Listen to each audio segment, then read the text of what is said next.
Come, if you could all rise if you're able for the pledge of allegiance. Pledge allegiance to the flag of the United States of America, to the republic which stands one nation under God, indivisible, with liberty and justice for all. All right, good evening. We're going to start off this evening with a public hearing on the vehicle traffic ordinance 130-8 and 130-13. Then we going to address where we're at with this. So, Mr. Chairman, this came about, the first one is to limit Liberty Street, to amend the ordinance of 130-13 to Liberty Street to be amended to 23 cars maximum. With the closing of the Ellie Dover Bridge, the trucks from Pike Industries and a lot of other trucks are now coming up. They're coming up 236. Cross over to Summersworth and doing so, they were cutting through Liberty Street. Public Works Director noticed that there was road damage being done because of the heavy loads that are going up and down that road was made. So he came to me, we put an emergency weight limit on and asked me for the amendment change, which is what that is. That will be a permanent change to limit that street to actually 23,000. The next time is under 130-8 prohibited turns at intersections. We put a sign at Central School that's right at the first entrance is left only. Probably no left turn, sorry, no left turn. And it was on Main Street. And it can't be enforced until it's adopted the all ordinance. So we did find after watching it for a year, it does make a difference. And all the traffic at 2:30 when they're picking up the kids, if they go in, they come out, they all turn this way, cars will go this way, really jam up the traffic, so it is a safety issue. However, police can't enforce that until two changes. Thank you. Are there any members of the public that would like to speak on this topic? Seeing none. Members of council. Okay. We'll close the public hearing and move on. We'll talk about that later this evening. All right, moving into the regular one, roll call. We have 4 councilors present. Mallory expresses her regret for not being here tonight. So, being on Zoom, we'll do a full roll call for every vote. Starting off, approval of the following minutes from the town meeting on 5/21/24. Motion to accept the minutes. On the motion minutes for the town meeting, there is one correction on Article 8. Where it goes, it's that third line down, the lot is owned by the town and we collect approximately $53,000 a year. It's actually $5,300 a year. We move that decimal point a little bit to the left. Yes, please. Motion to accept the town minute, the minutes from the town meeting of 5/21/24 as corrected. Second. Hearing a motion in a second. Any comments? No? All right, we'll vote. That's good. Aye. Yeah, Melissa, Aye. Jeff? Aye. I vote aye also. Motion passes 4-0. Moving on to the town council meeting minutes from 5/28/24.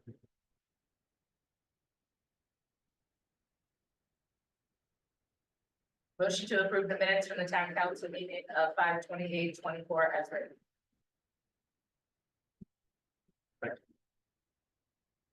Have a motion and a second. Any comments on the meeting minutes? Hearing none, we'll go to a vote. Jessica? Aye. Melissa? Aye. Jeff? Aye. Vote aye also, motion passes 4-0. All right. Down to the treasurer's warrant. We have 2. First one is dated 6/6/2024, in the amount of $973,623.88.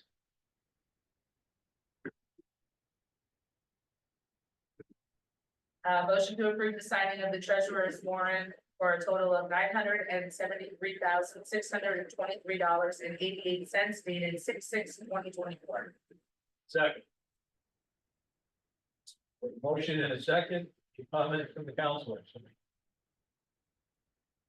Hearing none. We'll vote, Jessica, Aye. Melissa, Aye. aye. Vote aye also, motion passes 4-0. Moving on to the second warrants. I will move that we sign the second treasurer's warrant dated 6/20/2024.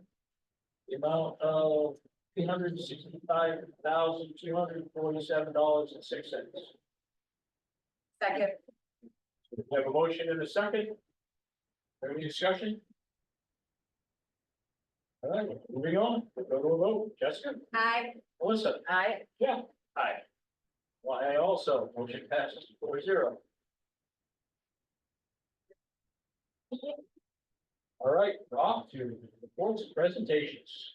The presentation tonight on the conceptual design from Oak Point Associates. Welcome. Great, Yeah, hold on, Mike. get the height just a little bit higher. You're a lot taller than Tim.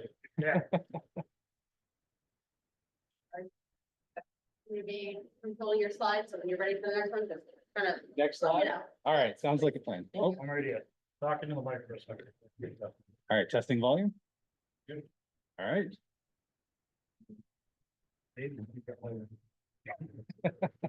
all right, so it looks like we're in good shape here with our presentation, so. My name is Tyler Barter, I'm our principal architect with Oak Point Associates, and I'm joined tonight by Peter McGovern, who you've seen a few times. Architect working on the project with us. To his left is Amy Katzenberg. She is a designer that's been working with us through the summer, student at Roger Williams. You're gonna see a lot more of her hard work in coming meetings, which we'll be excited to share. And also Sarah Horahane from Lassell Architects is with me here tonight. You want to go to the next slide? There we go. So starting back in April, Oh, hang on, let me see if I can turn this. oh,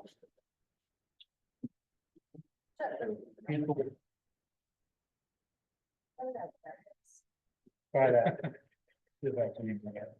all right, we'll see Hang on. if I find the balance of my indoor voice. All right.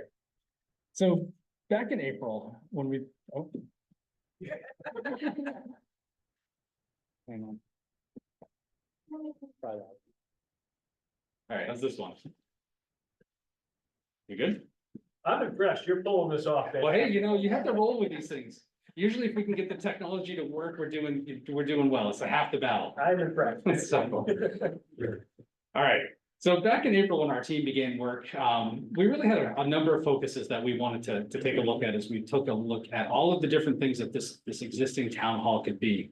To start the process, Tim's probably shared with you, we've sent a lot of our staff through the building. So we've got our engineers, our architects, staff to come in to document all of the existing conditions here. Really using that information to form a really good baseline to start to test some of these options and define some of the areas that we can make improvements to this building. Throughout the process, we heard some really consistent themes. So understanding that there's a real need for better space utilization here. There's some underutilized spaces that Peter will talk about in a minute, where the former police station was, some areas of the building that had kind of fallen into disrepair due to underutilization. We know that there's some really great opportunities here to address these space needs with that overall underutilized space. We know that there's a lot of need for better community connectivity. It's really an important piece of this project, is making sure that when the end, you're left with a facility that really starts to embrace that community fabric that's so rich and vibrant here. Program needs is the first one up on our slide. So that was the first thing that we identified, all of the things that need to go into this project to make it successful. The other components that we want to take a look at it's a historic building. They have unique challenges and unique opportunities, and we want to make sure that we're embracing these with all of the design decisions that we're taking throughout the entire process. Using that as our test, making sure that when we walk away, that you're left with a building that respects the historic character, embraces the community, and leaves you with 21st century working environment that's appropriate for the staff that's doing great work here, and also the community that comes in for programs and meetings and voting and all of the other vibrant things that happen in town. We're also, as I mentioned before, really making an effort to improve the community connectivity. And that can be done through a number of ways that we're going to start to explore as this concept plan that Peter's going to speak to starts to become a little bit more defined. And that's going to be, taking a look at that front porch, the green space, the connection out to the sidewalk, embracing pedestrians in ways that the building currently doesn't. Making sure that your building is fully accessible and dealing with some of those nagging things like elevators and bathroom facilities and the things that aren't necessarily glamorous, but go into making this a really functional space. And then systems throughout the building, as you've had the challenges just tonight with audio, AV, all of those components, and then air conditioning in spaces like this that go to make it a really functional space that's giving you some limitations now. So those really have been our primary focus as we've worked on these concept plans that we're going to speak to in just a minute. We wanted to give a little bit of expectations on tonight, so we're going to be focusing primarily on how this building can be reorganized to make it a safe, functional, and public-facing process. And then in the future meetings, we're going to come back to talk about a lot of the other things that are going to be exciting as well, such as the design decision, what it's going to look like, what these systems are as we start to integrate them into the overall design. And then the thing that everyone's going to ask for on day one is what's it going to cost? So this is really that first step, identifying the needs, giving a really good option, and then continuing to build on that as we move through the process. And with that, I'm going to turn it to Peter to walk you through the next few slides on what this is going to look like.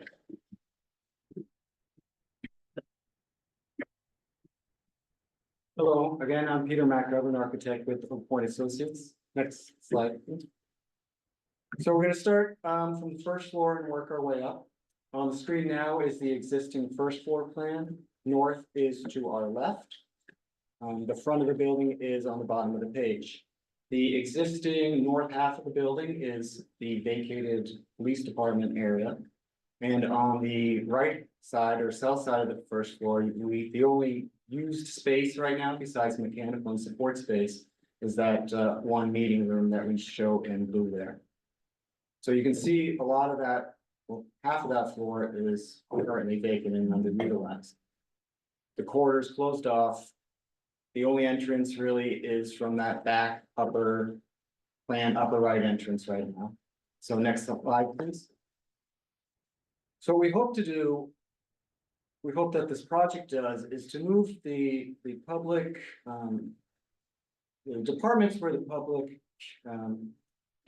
interact with the most down to that first floor, to really open that first floor up into a community corridor, let's say. And by doing so, that even will help us, those purple stairs, to make those also a building entrance, because that's where people can go down to on the first floor. It's already handicap accessible with the ramp. And if the elevator does need to be repaired or worked on, public can still get to that area. Anyone who needs handicap assistance. So what departments do we have down here? You see up in the upper left, in the northeast corner of the building, right there in the yellow, that would be the clerk's department. The public waiting and queuing would be off the corridor into a wider, more open space with more entrances and exits than currently have. You would have the same amount of clerks that we interact. You'll be able to have a larger vault now for all the historic and secure documents you need to store, and a separate office for the clerk right now, and of course storage. Across the hall from that, in the yellow, is the code enforcement department. They too would have a public window off the corridor, which is just a little to the right of the doorway, right there. So the people visiting the code enforcement don't necessarily need to go into the code enforcement's office unless they have an appointment. We show room for other storages and, again, private offices for the code enforcement and the planning office. In the green is the third department down here, which is the assessing office. They too would have a public service window in off that sort of open border right there. Their storage is actually not even in their current space. They've run out of space. So this utilizing that meeting room down there will give them the amount of storage that they need to actually bring all their storage needs back into their own space.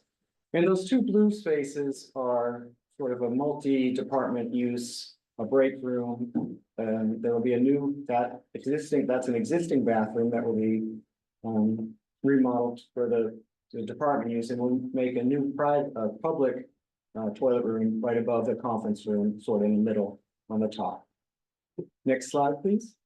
So this is the existing second floor, and you can see how some of the space needs are cramped up there. I'm starting again in the upper northeast corner, so plan upper left.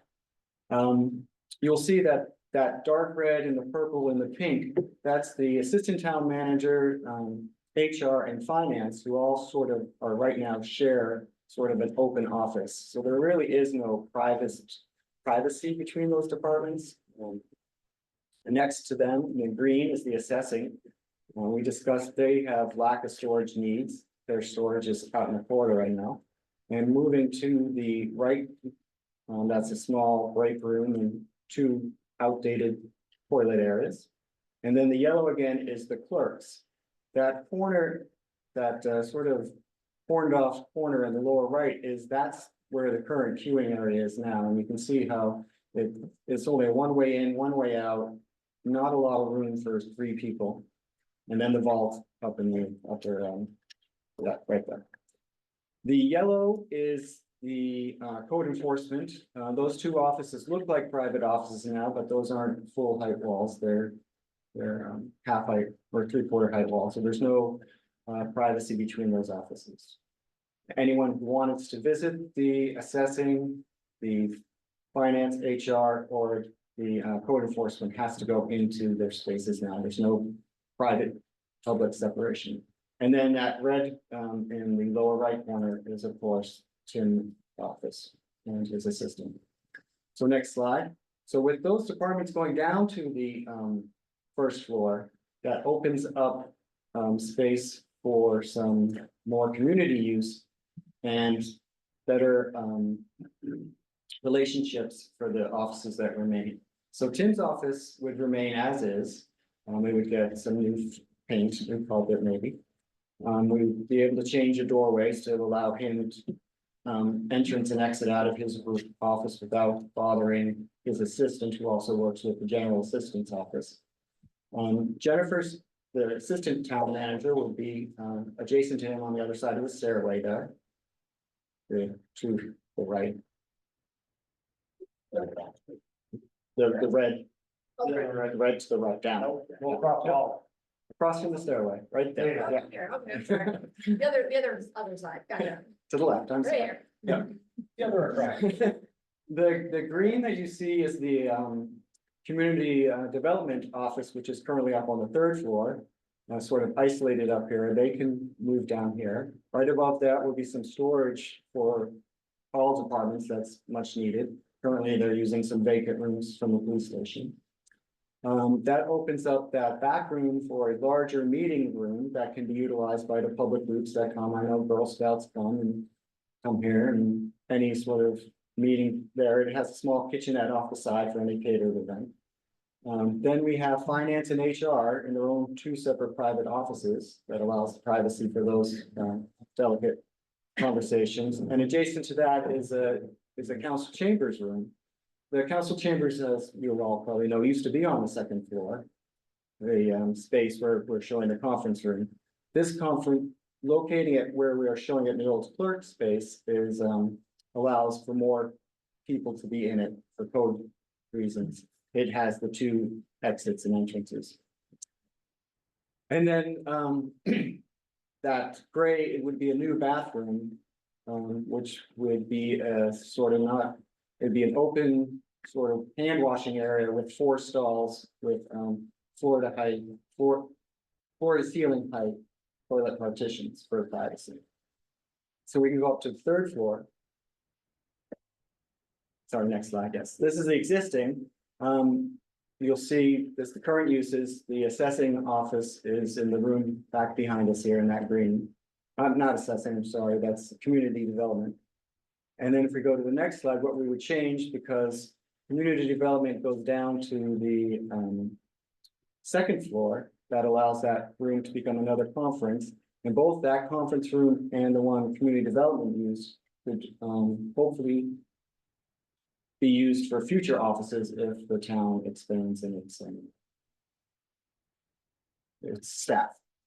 The other upgrades up here will be sort of stuff that Tyler was mentioning that aren't the prettiest stuff, but it's the adaptation or renovation of the toilets, giving them a facelift, renovating that break room, making the stairs refreshed with ADA compliance. And then because we kicked the janitor out from their 1st floor space by creating that community or interdepartment kitchen downstairs, that office in the upper right, so southeast corner of the building would become their office. No, the gray in the south upper right, that right there. Yep. So they would have access real close to the elevator to get up and down with their supplies to each. So we feel that this is a good use of space. It really allows the building to stay here, the staff to stay here in this building. It's simple. It reuses a lot of the existing spaces without necessarily tearing down a lot of wall. There's not a lot of new construction. Some demo, but not a lot of new construction. The plan is to reuse all the existing furniture, which will be money saving. And we feel that all the construction can be done and the building remain open and serving the public. So I'm gonna let Sarah sell it a little to you more of all the benefits that of this plan is.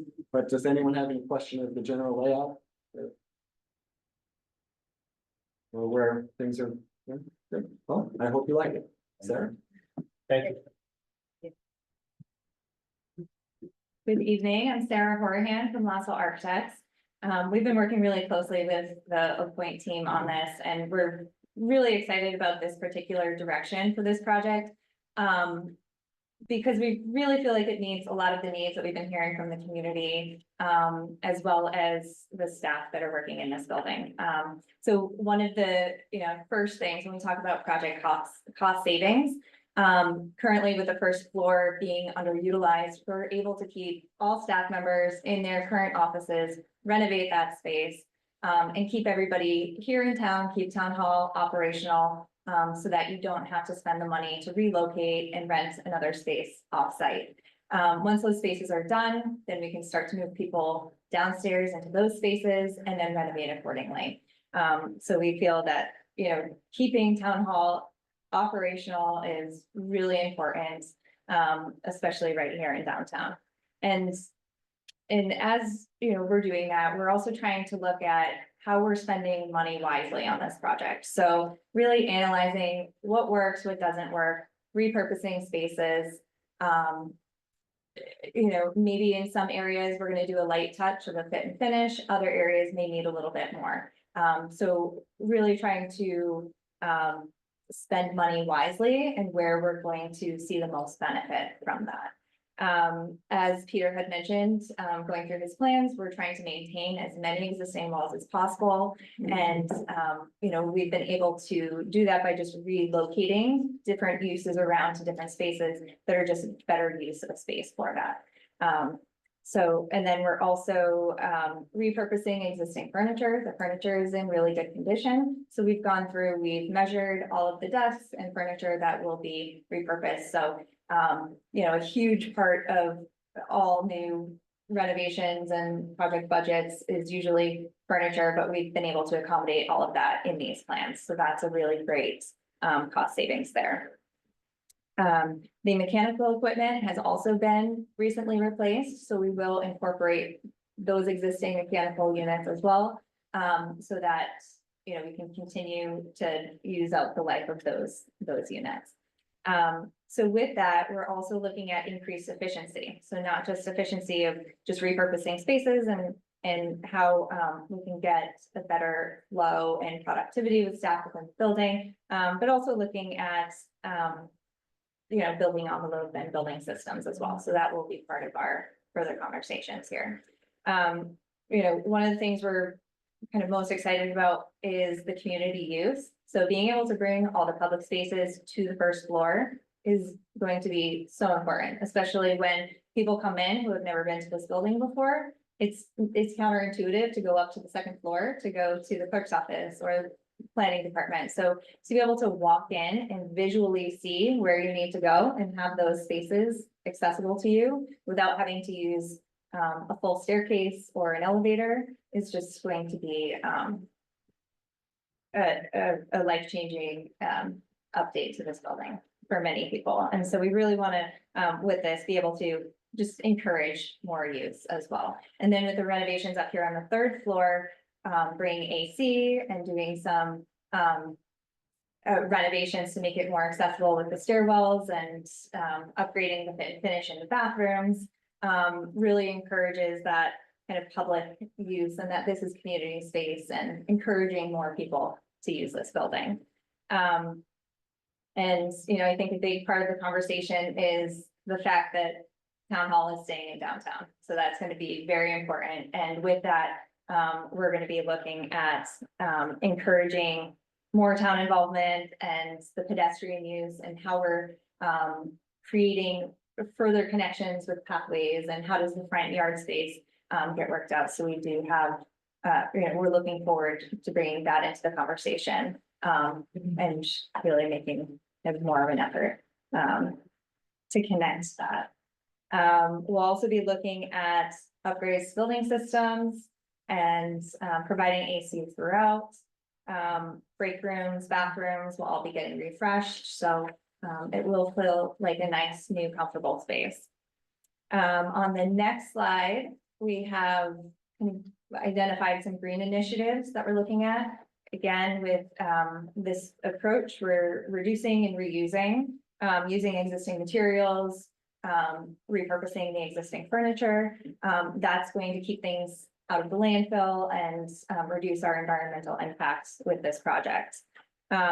Increasing will be improving the building envelope. So one of our next steps will be doing an energy model so that we can really identify what's the best way to spend our money on this building envelope.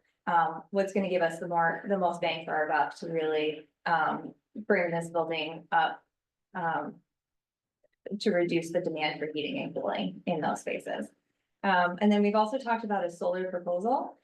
We have a great opportunity here with this flat roof building that we can achieve solar panels on the roof, and because of the parapet that comes up, those will be hidden. So from a historical perspective, you won't see them from the street view. So we're exploring that as well, because we think that could be a really great potential to layer into this project.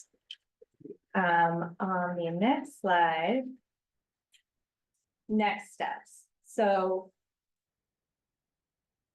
we feel really good about the design and where it is, and that we're making every effort to really spend money wisely here. So we're looking for the approval to continue to move forward with our work so that we can really dig into further details, do the energy modeling, and also to start preparing costs associated. So we plan to work on that through the summer if you allow us to, and hope to have a package together that we can present to the public towards the end of summer, working towards that November ballot if possible. So thank you for your time. Whether you have anything more to add or so thank you. Thank you.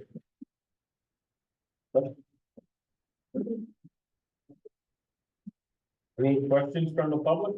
We're gonna talk about this later under unfinished business, but is there any questions right now?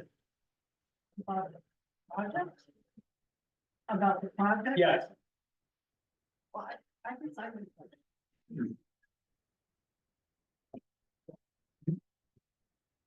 Cameron Steinhauer, 19 Hill Drive. A couple of times people have said that it's intuitive to come in and go to the first floor. But if you come in the front door, you walk up the stairs. So how is it intuitive then to walk up the stairs and then you have to go down the stairs to the first floor?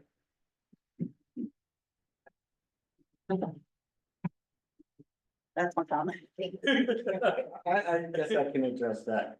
While we hope to reopen those stairs, we don't think, it will still not be the main, I think, I guess we can say. You know, we still try and get people to come, you know, most people will unfortunately still drive and come through that back. Anyone walking, we'll try and get them to go through those side entrances. Right, so that front step is still going to be a sort of a historic. Yeah, we don't want to get rid of it, but its use as the public entrance is still probably the main favorite on, if that. We'll try and get the activity to get to there and go to those two new side entrances for anyone coming off the street. I hope it's satisfied. Anything else? Paul? Paul Steinhauer, 19 Hill Drive. Currently, I know we spent good money to replace the boiler. It's a steam fired boiler, so that answers the question about heat. I just had a question as far as this whole building. Right now, air conditioner is like window units. What's kind or method of air conditioning would need to be retrofit to this? And the other part of the question is, everyone's talked about windows. We've got issues with windows. I didn't hear it mentioned, but I would, and I hate to use the word, assume that that's part of the work as well, that all the windows are going to be replaced. It's definitely part of it. We've discussed that offsite, but until they gave us exactly what we've asked for right here.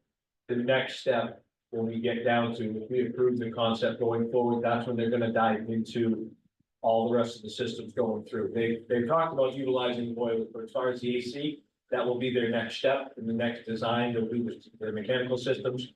And yet the windows have been discussed. So that's, repeatedly. those items are still on the table. Yo, 100%. Right. The windows have to be done, they're following.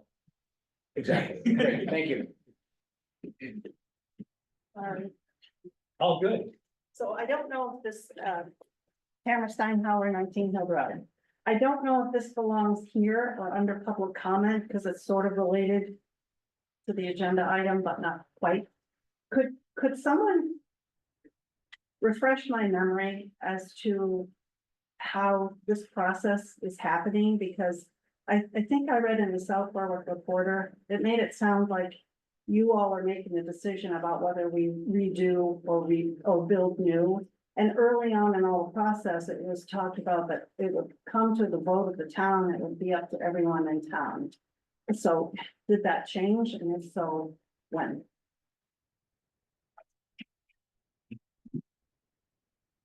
It has not changed as far as it will be to a vote of the town. But as far as whether it's renew or new, I'm not sure how to answer that question. Because it was pretty clear. And Yep. it was the person who sat in that chair who said numerous times that you guys did not want to be held responsible, not held responsible, but bear the responsibility for this huge project, and it was gonna be a whole town decision, and I am comfortable, however, sitting here tonight in Mallory's place and saying, we had a large amount of feedback on building new and moving from this building. It was overwhelming that the town really wanted us to focus on repurposing this building and keeping this historic site downtown. And I think we just kind of moved in that direction of, that's really what the public spoke to and what the public wanted. I mean, we had a lot of emails, a lot of passionate people that really wanted to keep this. And this plan, this is the second time I've heard the full plan presented. And it's really good, it's really thorough, and I would be happy with making the decision to keep it here. So again, I can't speak for everybody, but there is a little bit of back and forth there. Yeah, there is. Yeah. Okay, Agreed. thanks. I actually brought this up in the workshop that we had, because I was a little concerned. I was under the impression that the vote was going to the people as well. That there is still the option of to build new or to renovate on the table. And from what I got from the workshop that the counselors had. Was that when we have our next public workshop. We should get a better feel of what way the public wants to go. Depending on the numbers that we get back from this renovation, to be able to compare, to the new build. And I think the comment was made that if we get a good feeling from the community, from the public workshops, that the renovation is the way to go, then why prolong the process with a vote from, do we build new or renovate? It's still undecided, but the public workshops that we have will determine how we move forward with the vote. And correct me if I'm wrong, that's what I got out of that meeting, so. Anybody else? We'll have a chance to talk about it again shortly, coming up in new business. All right, we'll move on. Thank you so much for that, guys. That was fantastic as always. We appreciate it. Public comment. Does anybody in the public have anything to comment on that is not on the agenda this evening? Come on down. Steinhauer, 19 Hill Drive. Just a quick question. Has the community development director position been filled? Has it Been filled? been filled? No. Not that I'm aware of. Thanks. No, it is not. It just went out for advertisement Monday. Thanks. Anybody else? Anybody online? And I'm sorry I missed online. If anybody had a question, I didn't see anybody. Nope. All right. Moving on to the first item of unfinished business, the town hall project, possible approval of the conceptual design.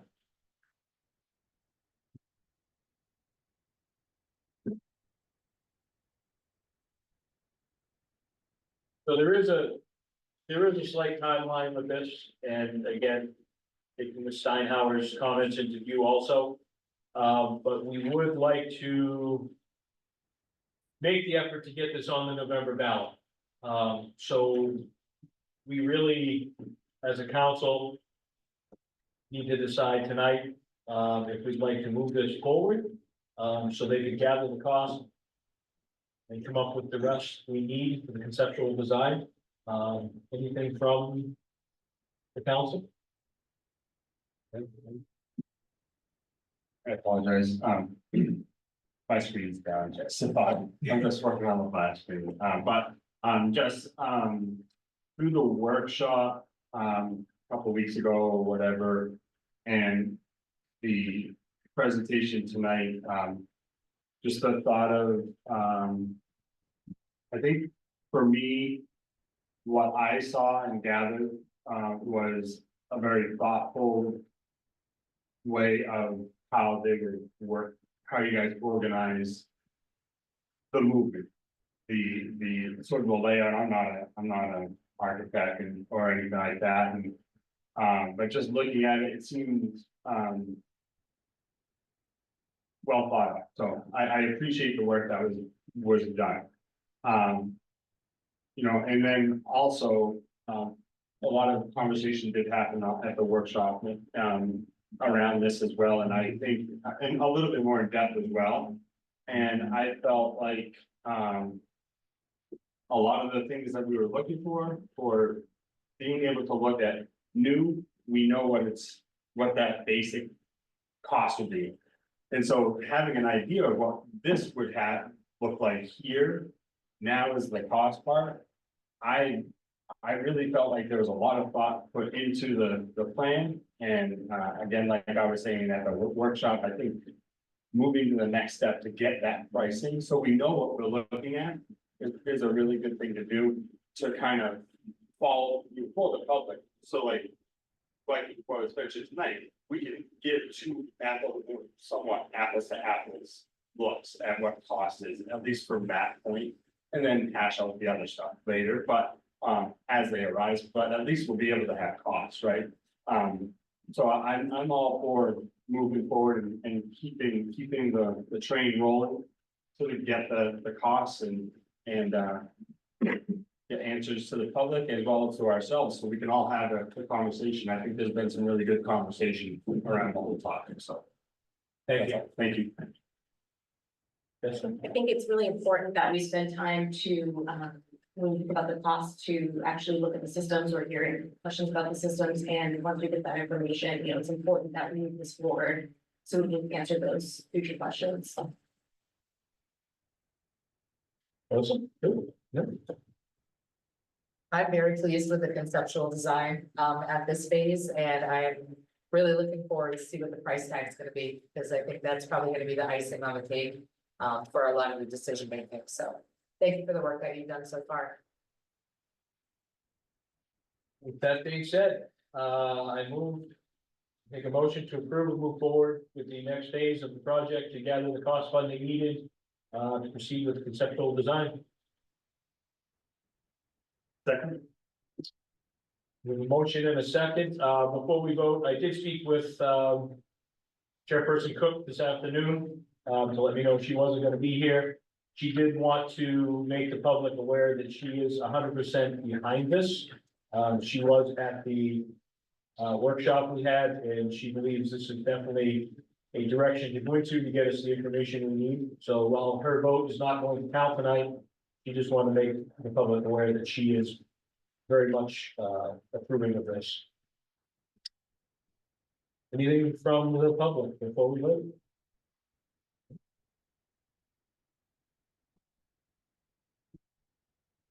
Sam Flingstrom, Main Street. It's that sort of related to not, I noticed when I go to look for this information related to the project, there's a section on the website for the town hall project. And I didn't notice any updates beyond the documents related to selecting Oak Point. So just an FYI, that's where I first go to look for stuff related to it. So if this stuff could be uploaded, that'd be awesome. Thanks. It will be as soon as we approve it. Correct. Okay, That's why it's not there until we approve it. It's really between us and them. So as soon as if we vote to approve it tonight, it will be on the website. okay, thanks. All right, with no more comments, we'll go to a vote. Justin, Aye. Jeff, Hi. Melissa, I I vote aye also. We pass 4-0. Again, thank you for all the hard work. We appreciate it. And are you done yet with the rest? Oh, okay. We'll be back tomorrow. Excellent. Thank you. Thank you. All right, moving on to unfinished business number 2. Fiscal year 25 tax incremental fund budget. Good.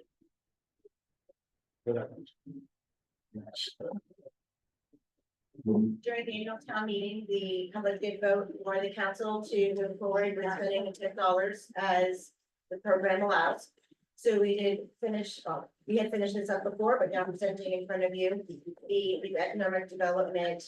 The first one, has a 3-4 year projection out for the TIF, both for Pumpkin Town and for the transit oriented TIF district as well. You can see where it's highlighted in that reddish brownish color is the proposed budget. It has the departmental budget. It has shared salaries. It has overhead debt to be put in there. Wayfinding signs throughout the town, as well as earmarking $1 million for the traffic lights that will be going downtown, and some legal fees. That's for Pumpkin Town. And then if you go into the transit orient, it has the facade program, downtown improvements, and more money out of that TIF for the traffic lights to be earmarked, and additional legal fees. And you can see up on the top where it is highlighted in yellow is our projected balance at the year end of the upcoming years. And that is a projection of what the growth will be. It's flat in this projection because it was unknown at the time. We do know it will be increasing every year with the valuations being increased. So this program We need to spend down the money, so this is just a projection of how we can spend that money over the next few years with projects we have upcoming. The second page is the departmental budget. The salaries went down some, and the biggest increase is we added 10% to be put towards the road bond debt. And that's the biggest increase of that, piece of that. Fantastic. Thank you so much. You're welcome. So we have a requested action. I will make the motion to approve the fiscal year 25 tax incremental fund budget. Second. We have a motion and a second. Do we have any comments? Mr. Chair. So on the earmarked budgets for the capital projects and the major projects, I want to remind everybody, those are proposed, those are not in cement. They may or may not go depending on the timing of the project, where it could be if the streetlights don't go for the following year, then we wouldn't spend that money on that. It has to specifically, these expenditures have to meet TIF requirements to be submitted to the state, which these do, as well as the expenditure in the operating budget, which both of these get audited by the state. The TIF requirements, and both of these will meet that, or have met that requirement. So the only other pieces that, you wanted to add that in the operating budget, 10% of the road bond debt payment is included in the operating budget for now. So, and there's also 12% of fire equipment and 12.5% of highway equipment, 10% of reevaluation costs is in that budget as well. So the TIF is reaching out for cost savings to the taxpayers in a lot of areas as we had proposed it would. And I just want the capital projects are proposed projects, they're not necessarily, doesn't necessarily mean we're gonna spend that. That's it. Thank you for that. And we have a motion for the second. Anyone else? All right, we move on to a vote. Jessica? Aye. Melissa? Aye. Yeah. Aye. Vote aye also. Motion passes 4-0. We move on to unfinished business number 3, to vote on vehicle traffic ordinance 130-8, 130-13, which we discussed previously in the public hearing, which is putting weight limits on those roads and making it enforceable, and also the left-hand turn. I don't, several streets down.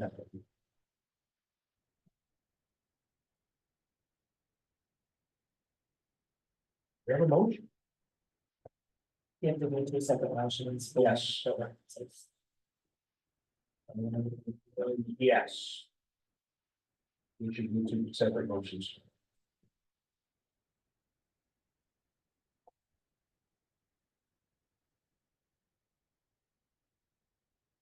So my only other question is which one is which, the 130 that pertains to the central school?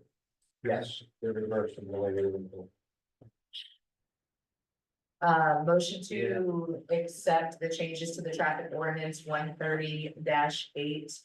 That. Post central school first entrance so the traffic not turn left across the oncoming lane into traffic. Second. We have a motion and a second. Do we have any discussion? Hearing none, we'll move to a vote. Jessica? Aye. Melissa? Aye. Yeah. Aye. Vote aye also. Motion passes 4-0. Moving on to ordinance 130-13. Motion to approve the changes to traffic ordinance 130-13. That posts Main DOT is posted the Dover Elliott Bridge on 101 for 30 tons. Trucks are going down Liberty Street. This is to avoid the intersection of Route 236. So the weight of the trucks on Liberty Street are causing damage to the road surface, and the road would be posted for a weight limit. Second. We have a motion and a second. Do we have any comment? I just have a quick comment, whether or not it will show an added date. like the other roads. Yeah, it'll show an amended date. Thank you. Any other questions? Hearing none. Move to a vote. Jessica? Aye. Jeff? Aye. Melissa? Aye. I vote aye also. Motion passes 4-0.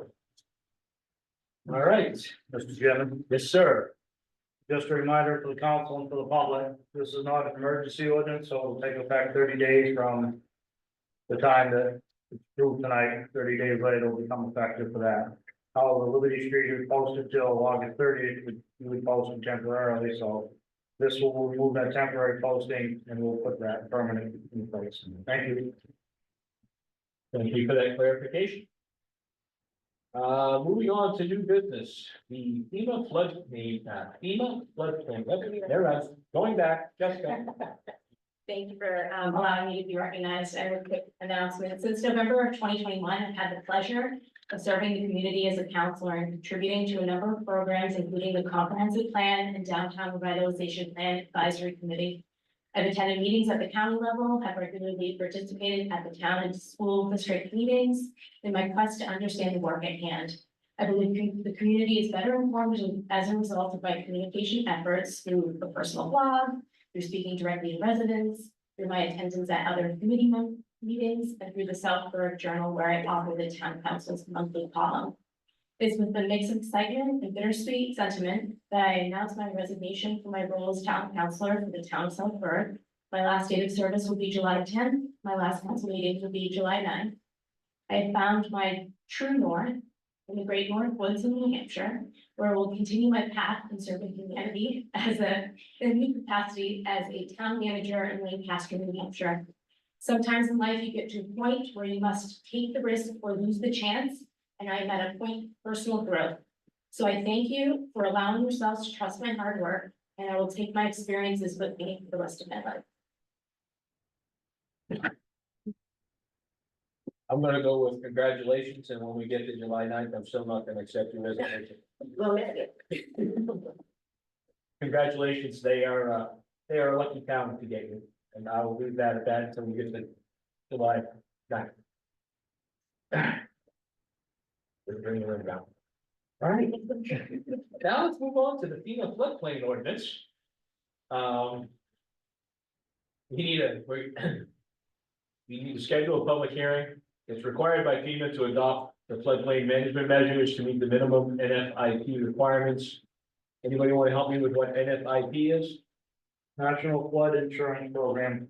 Thank you. So it's just, Mr. Chairman, this is just, they update these every 10 to 15 years or so. Actually, this has been in the works before I got here. And it's just now coming to fruition. So Joey worked on it, Jenny's worked on it. It's a government document, it just has to get done, so there's not really a whole lot of information, you know, they look at where the proposed flood areas could potentially be, and they look at the standards and all the stuff that entails with it, and if you want to fall asleep fast, pretty good reason to do that. Oh, then I will make a motion to schedule a public hearing at 06:30 on July 9th, 2024. Second. Hey, we have a motion and a second. Any conversation? Hearing none, I will take a vote. Yeah? Aye. Melissa? Aye. Jessica? Aye. I vote aye also. Motion passes 4-0. Point of order. Yes, Do ma'am. you, no, do you need to set a place for the public hearing? I apologize. I'm going to amend my motion to include the third floor of the Southburg Town Hall. We have a good town clerk. Yes. Second.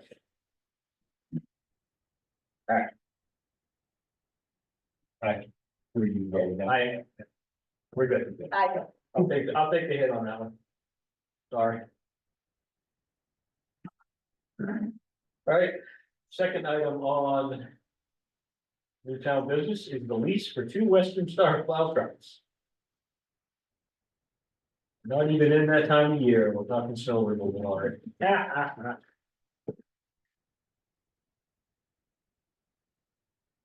This was a part of the CIP, budget that we have presented. So this is the legal documents that we need to go through to finalize the lease. If we never get there, or somebody's gonna get there ahead of me, we need to make a motion.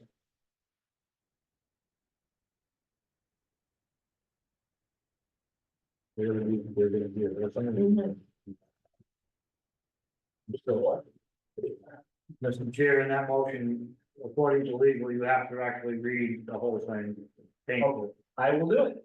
I love that. All right. Let's see, I make a motion to. Voted by the town council, some council or Phoenix Hall. For the capital acquisition project, the project consisting of the lease of two Western Star 47X trucks with associated plowing accessories is hereby approved, and that the financing for the project in the principal amount of up to $381,264.50 is awarded to Amstrad Bank with the terms consistent with proposals submitted hereto dated June 4th, 2024, entitled Municipal Lease Purchase Proposal at an interest rate of 6.29%, subject to annual appropriation, and the town manager, treasurer, and chair of the town council are hereby authorized to each individually, in the event the other is unavailable, execute the municipal lease purchase agreement, the lease, and all other documents reasonable necessary to accomplish the purposes of this vote as the documents may require. And the town council hereby confirms its determination that the term of the lease does not exceed 120% of the economic life of the project. And that said lease is hereby designated a bank qualified tax exempt obligation of the town for the 2024 calendar year under the provisions of section 265B3 of the Internal Revenue Code of 1986 as amended. Second. All right. We have a motion and a second. Is there any conversation? Mr. Chair. Yes, sir. So this lease is for to replace two of the, we have four trucks that are completely identical. Two of them, for some reason, have been giving us, they're a problem child. And what we find is, like last year during a snowstorm, one breaks. Within the hour, the other one breaks, so it's kind of a twin thing. So these trucks, where we had originally had talked about, before I got here, talked about a municipal lease program every 5 years, turning over the truck, we didn't do that. So this is the easiest way to do this, replace these two first, and in 2 years from now, we'll come back and replace the other two. This lease is for an 8-year lease. Includes all the plow equipment, we will sell the trucks are traded in, right? Correct. We're getting a good trade in on trucks, I think. Remember what it was? It's about 50,000 per truck we're getting back. 30,000 per truck, so it's a fair trade in, it helps offset the major costs of the project. And we'll have to do this again in a couple of years to keep up the old. Thank you. Any other questions? All right, we have a motion and a second on the table. We should go to vote. Jessica? Aye. Melissa? Aye. Jeff? Aye. Vote aye also. Motion passes 4-0. Moving on to the last part of new business, we have some reappointments for board and committee members and some resignations. Yes. Here in a minute. Yes, sir. So with the section of the new clerk, we started looking at this, and it turns out that to officially serve on a board, you've got to be, when your reappointment comes up, you've got to be reappointed, you've got to be sworn out by the town clerk, and correct me if I'm wrong, Madam Clerk, we didn't think that had been done. My records have shown that has not been consistent in the years. Okay, so one of the things we did in order to preempt that of people just being voted on to fill in vacancies is, in conformance with me, the clerk, we worked out where she sent letters, and do you have a copy of that letter? Do they have a copy of that letter? I included the letter in Okay. the supporting docs. So we asked people, very simple, do you want to be reappointed to this committee and or if not, if we do hear from you, then we'll reappoint you. If we don't, then we will consider that to be a resignation, and if you don't want to serve. I know, the clerk has worked diligently hard to get a hold of people to make sure that they, told one, one way or the other. And so this list that is proposed, which you'll have to do, as you go through, we listed how she ended up putting the responses back down on paper.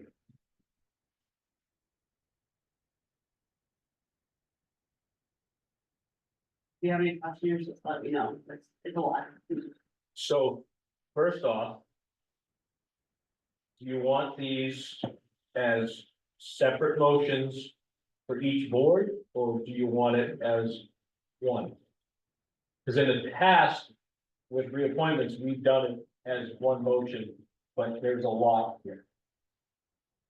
There's a lot here. I would probably say by board, would you agree to them? It says we're starting kind of not fresh, but kind of fresh, revamping the system. Yeah, I guess the other thing you could do is it's, so this is printed in the public receive this, right? That's- Correct. That they can do it as printed on the information sheet, make a motion to pass it on the information sheet, would you be comfortable with that, that's very specific, to listing out what it is. So, I'd be okay with that, because I have copies of it. so we posted it public, it's been posted in accordance with FOIA request for public meeting, so I would say if you just make a motion, Mr. Chairman, that says in accordance to the agenda information sheet, how it's listed, we approve those reappointments. And the And accept the, resignation. and accept the resignations. All right, let's go forward with this one. I make a motion that we approve the request to be reappointed and the, where would we have that? We have it, hang on, I want to make sure I get this right. We approve the request to be reappointed and accept the resignations from the members listed above as printed and including in the packet. And so I'll go through them all. Starting with Board of Assessment Review, James Cleary requests not to be reappointed. The Building Committee, Thomas Harmon resigned due to no response. Fred Wildauer requests not to be reappointed. Conservation Committee, Pat Robinson requests to be reappointed. Brett Kopp requests to be reappointed. The Historic Commission, Mary Vaughn requests not to be reappointed. The other members up for reappointment has passed away, sorry for the family's loss, leaving 2 vacant seats with terms to expire 6/30/2027. So we are needing people on the Historic District Commission. Library Advisory Board, Eric Gagne requests to be reappointed. Planning Board, Hershey Hirschkopf requests to be reappointed.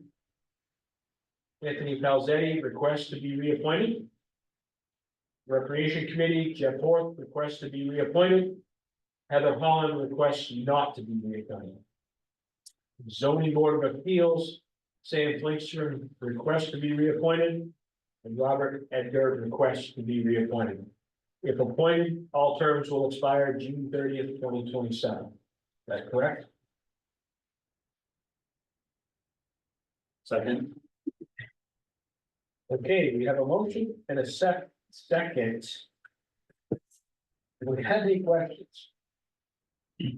So, I just do have a suggestion. I do think that in the future that we actually should do these individually. Because with a summarized vote, if there happens to be if somebody has a concern with somebody's reappointment or resignation by doing a tally vote, then you can't. There's no room to discuss that person's choice.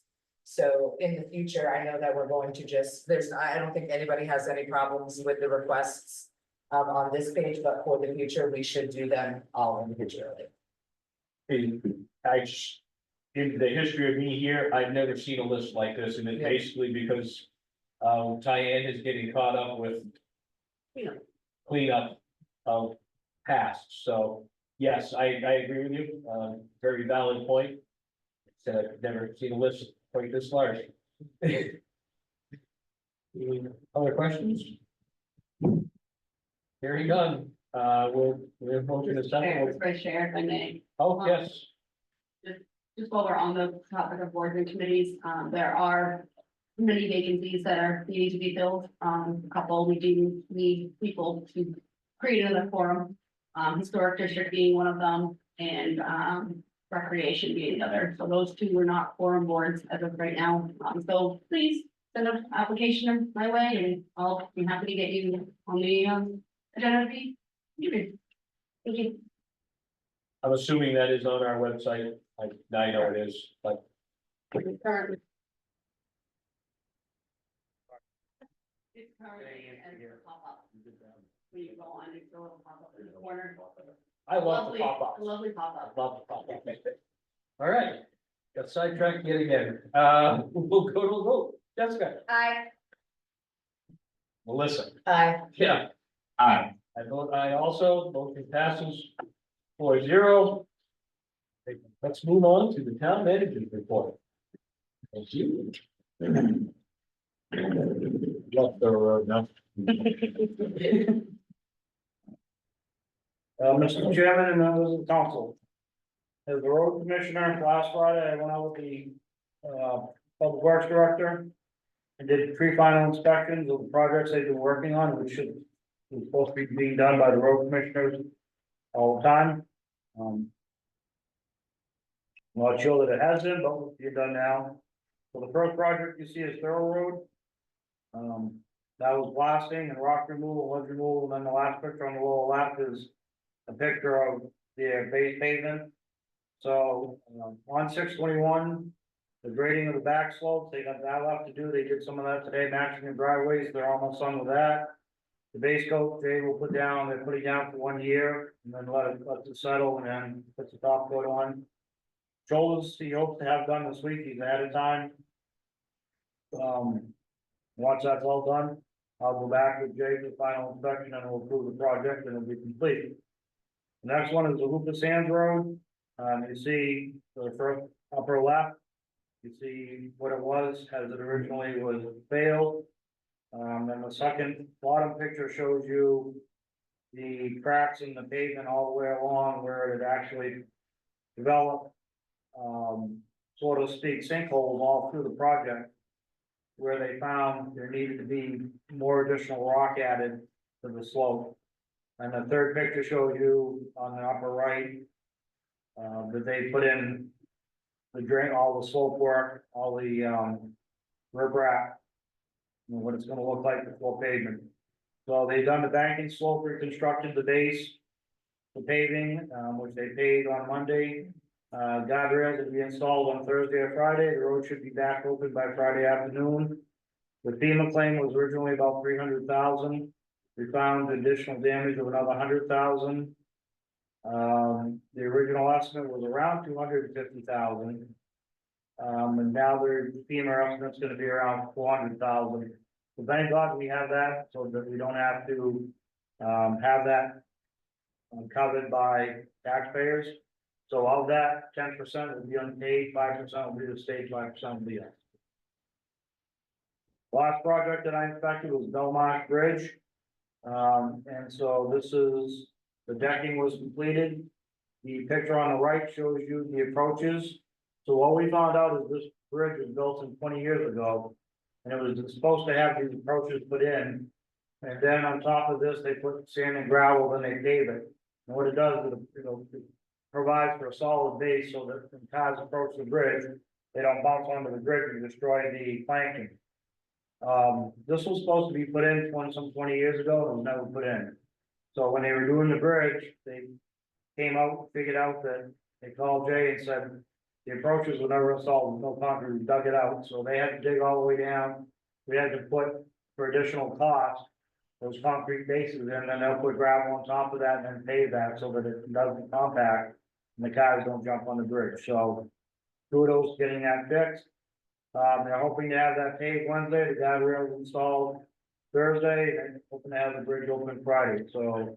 That is the update from Public Works, and as the road commissioner, my report to the council for pre-inspection of final approval of the projects. Any questions on those projects?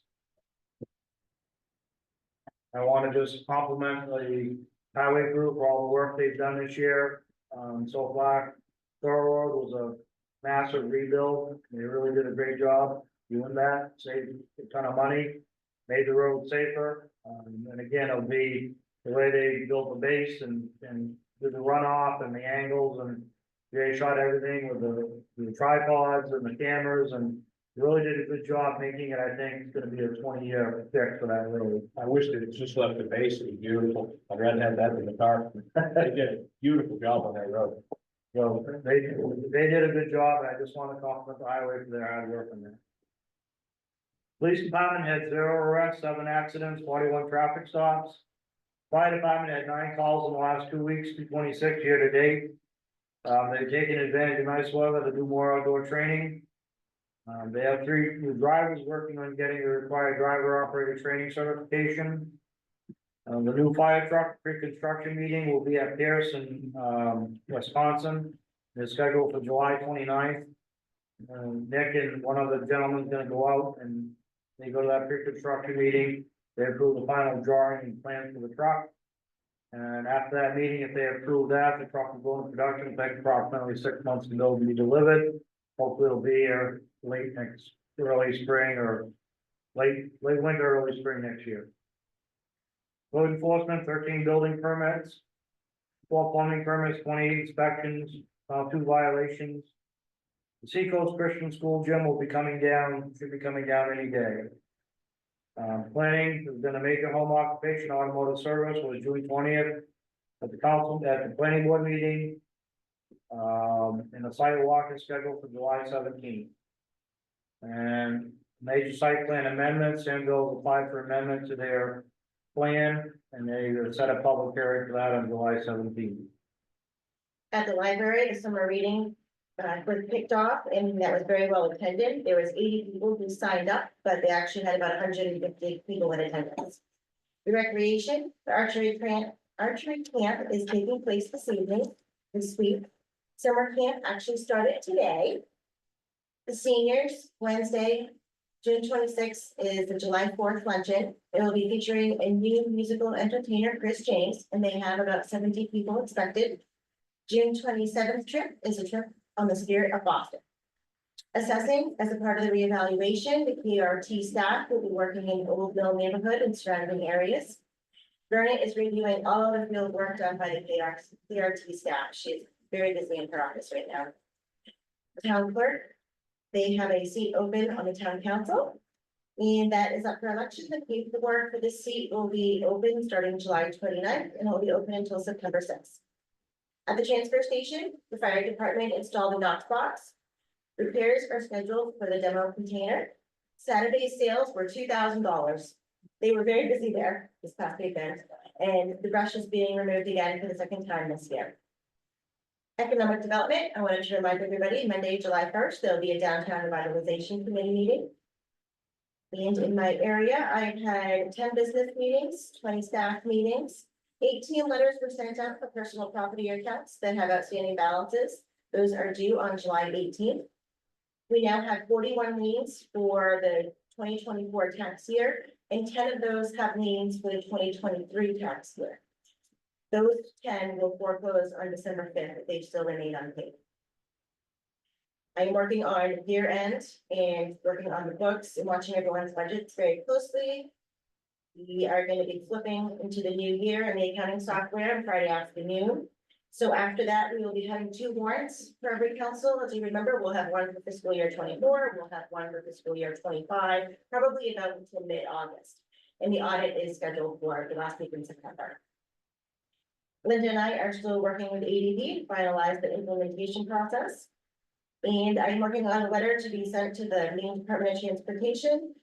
The School superintendent has also written a letter about the concern of the students walking across the street to Town. They're going there for the bakery, they're going there for the gym, they're going there for after-school activities, and they're crossing those 4 lanes of traffic. Back in 2021, NDOT had done a traffic study, and at that time, traffic wasn't warranted for a traffic light. But in light of this new pedestrian safety concern, we're hoping that they're gonna take a relook at that. So we're gonna send out a letter to speak. My office, I've had 15 meetings and 27 staff meetings. Customer service surveys, that we do, they're all came back as 5, so 2 recognitions for the code office. 3 recognitions for the clerk office. 3 recognitions for the library. And 3 recognitions for the transfer station, so we're always good to get back. Been in contact with the attorney on several conversations, again, pending law case or suit before. As well as several personnel issues. Met with a citizen about turning a private road into a town road, how to do that. Requirements for that, met with the citizens in reference to putting a culvert on their property, so this came up when the citizen, I they emailed you, you got a copy of that. So I sent you out the end result of that. The law changed in 1999, and it was always that we follow the state protocol. And the law changed, the state changed it to say that we do have to put in culverts in the right of ways in the town properties. If people require it, so in this particular case, in the end, it didn't need a culvert, it just needed to be filled in. Jay's gonna take care of that, and the citizen was happy. And the citizen complained to the Belmarsh Road Bridge being closed. I told them that it should be open by Friday, 2030. They seem very excited about that. They were very excited about it, but the signs were up. I want to publicly put out, you guys did everything possible you could do to notify every resident that lives out there, including 2 councilors here, 3, you include Mallory, that live out there, that all knew well in advance because of the signs that it was gonna be closed, and they found more damage. There's nothing you can do. I hate it too, but they found more damage, it's gonna be fixed. I don't know what else you could have done. And that's all I'm gonna say. You guys did a great job, don't take it to heart. Nope. Call the trash company for them.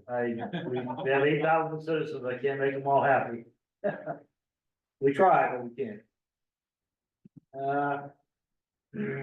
So I've had a conversation with myself and Janet, talked to the sewer district about coming back, their payroll clerk, or their administrative clerk, about coming back into town hall. What that would look like, they need to vacate their building where they're at over at Silver Consultants. We're talking at the moment, if we end up in a final piece of that, I'll advise the council on that.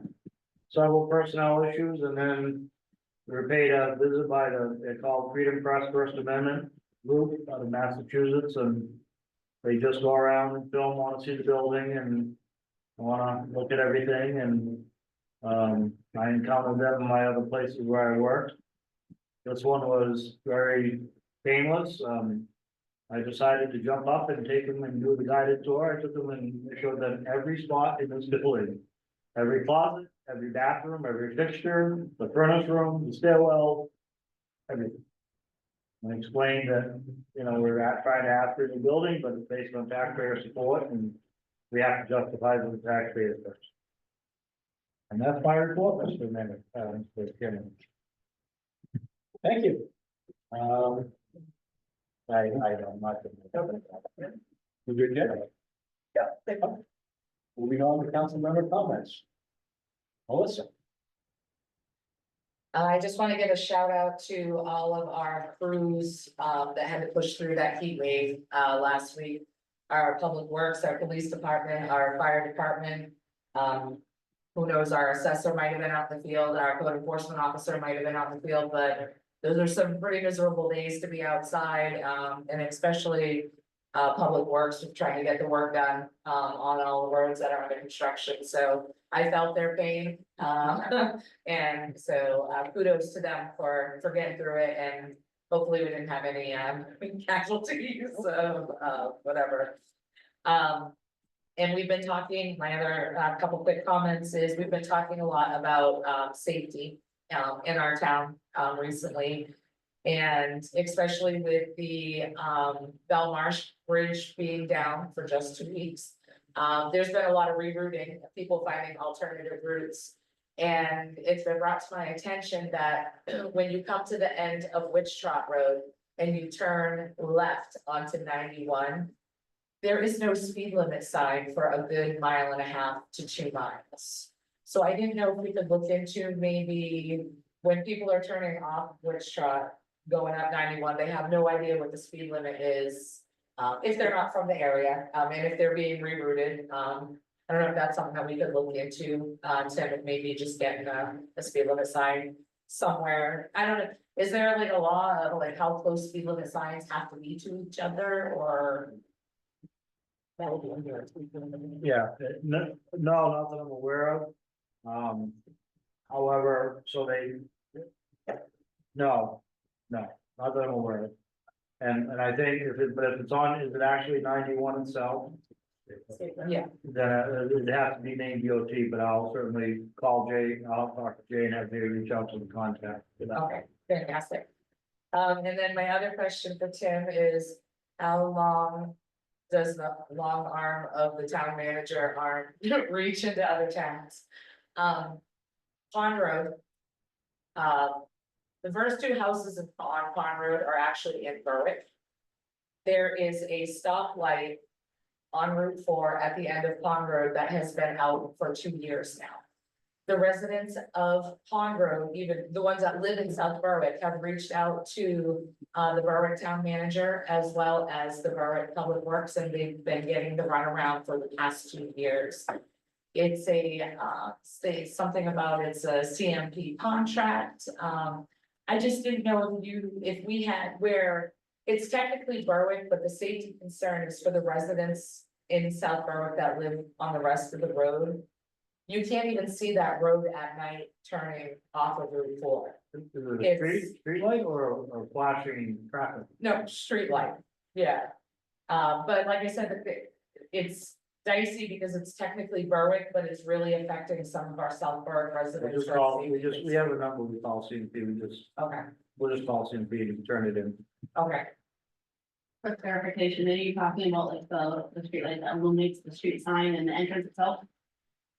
Like, Yes. like one of those? yeah, One of them. Thank you. yeah.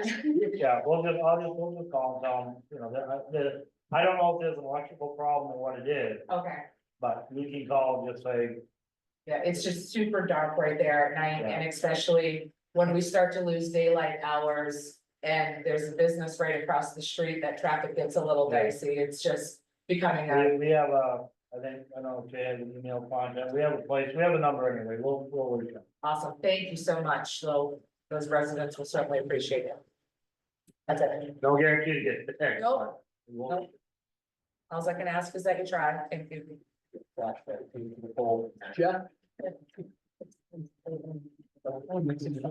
Not too much, just I had the opportunity today, I was kind of lingering around, the town buildings and, not often that I get to do that as far as like being, I see the staff and stuff like that, and to actually chit chat and talk with them really was a great experience to be able to talk with everybody, just for a couple minutes and whatnot. It was good. Went over to the fire station. I ended up over to the library, talked to Lee. He's the guy that's like, I always in my head, I'm just like, oh, it's just quiet Lee, but he's a really great guy to talk to. He really is. I mean, A just very outgoing librarian. absolutely, it was just a really good experience. And in the heat of the day today too, I was also thinking about the new town hall, whatever that ends up being. I'm really looking forward to that because as I was even just on the second floor talking without any stress. Feeling that my forehead getting a little sweaty, you know, as I'm talking, just standing there talking with people, you know, it's a very warm building. So I'm looking forward to for everybody in the public and everyone with the potential of more air conditioning and better better air movement. So yeah, just wanted to say thank you to everybody there. And then also, again, on primary day, growing up in a small town in Maine, the transfer station, that's not what it was called when I was a kid, but the transfer station was where you did all your talking and caught up with all the neighbors that you run into. And as I become older, I realized voting day is very much one of those days too. I had amazing conversation with police officers. And just, I never, luckily, don't get pulled over all that much and have the opportunity to talk with them too much. So it was a really great opportunity, as well as just meeting other, talking with people. So again, I guess just a reminder, I really am grateful for all the people in our community and really grateful for what we have here. So, thanks. Jessica? The kids started South Berwick Rec today, and I am just, I'm thrilled because it's so well organized and you feel so safe leaving your children there, and, it's a huge asset to the community. It allows for working parents, they're bringing up camp counselors that are also South Berwick residents. It's just all in all a great thing. I also wanted to recognize just that FEMA claim and the administrative work that went into that. Because that's, those are taxpayer dollars, and thank you for those efforts, Jen. There's also my favorite day in South Berwick coming up, which is the Strawberry Festival. And, if you have the opportunity and the ability to help, during the Halloween party on Friday, it's at the community center starting at 8 AM. Many hands make light work. They have contributed so many funds to the community throughout the years, that haven't been taxpayer dollars, but that we all use.